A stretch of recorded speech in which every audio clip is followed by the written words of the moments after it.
অম্বিকানগর রাজবাড়ির পুজো বিপ্লবী পুজো নামে পরিচিত। 400 বছরের পুরনো রাজ্যপাঠ আজ ধ্বংসস্তূপ।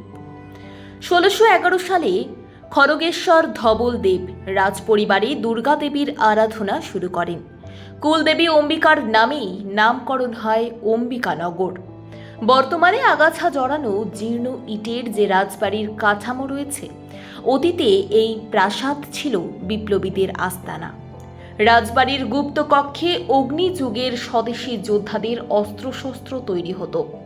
বিপ্লবী কার্যকলাপের সাথে প্রত্যক্ষভাবে জড়িত ষষ্ঠ রাজা ধবল দেব ছেদাপাথর এলাকায় বিপ্লবীদের অস্ত্র প্রশিক্ষণ কেন্দ্র গড়ে তোলে এবং তিনি নিজে গভীর রাতে অস্ত্র ও রসদ নিয়ে বিপ্লবীদের ডেরায় যেত।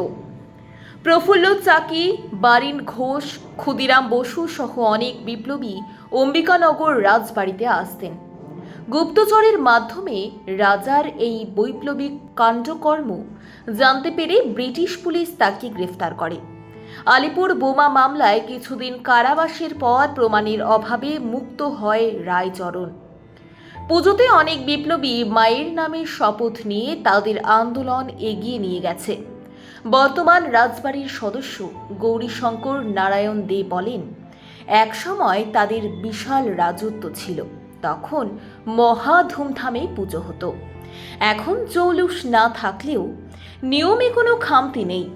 যজ্ঞের অঙ্গারের কাজল দিয়ে দুর্গা মা সহ অন্যান্য প্রতিমার চক্ষুদান হতো। সপ্তমী থেকে নবমী পুজোতে ছাগল বলির প্রথা আজও প্রচলিত। বিপ্লবী রাজার পুজো জৌলুস হারিয়েছে, তবে নিষ্ঠায় ভাটা পড়েনি। স্বাধীনতা সংগ্রাম স্মৃতি বিজড়িত এই পুজো দেখতে এখনো দূর দূরান্ত থেকে বহু মানুষ ভিড় জমান।